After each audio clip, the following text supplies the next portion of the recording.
அஸ்ஸலாமு அலைக்கும் வரஹ்மத்துல்லாஹி வபரகாத்துஹு. இன்னைக்கு நம்ம சுன்னத் தொழுகையுடைய சிறப்பை பற்றி பார்க்க போறோம். வெல்கம் டு அஸ்பி ஹலால் சேனல். இஸ்லாத்தை பற்றி தெரிந்து கொள்ள இந்த சேனலை சப்ஸ்கிரைப் பண்ணிக்கோங்க. சுன்னத் தொழுகை நபிகள் நாயகம் ஸல்லல்லாஹு அலைஹி வஸல்லம் அவர்கள் குறிப்பிட்டு காட்டி தந்த கடமையல்லாத தொழுகைக்கு சுன்னத் தொழுகை என்று கூறப்படும். அல்லாஹ்வின் தூதர் ஸல்லல்லாஹு அலைஹி வஸல்லம் அவர்கள் கூறினார்கள், யார் இந்த 12 ரக்காய்த்கள் சுன்னத் தொழுவாரோ அதற்காக அல்லாஹ் சொர்க்கத்தில் ஒரு வீட்டை கட்டுவான்.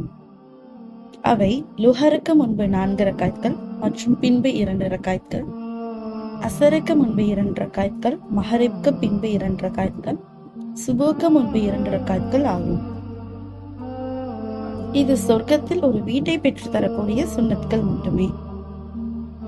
இது இல்லாமல் பாங்கிற்கும் இகாமத்துக்கும் இடையில் ஒரு சுன்னத் தொழுகை உண்டு என்று நபி ஸல்லல்லாஹு அலைஹி வஸல்லம் அவர்கள் கூறினார்கள். அதாவது எல்லா ஃபர்லான தொழுகைக்கு முன்பும் நாம் சுன்னத் தொழுது கொள்ளலாம்.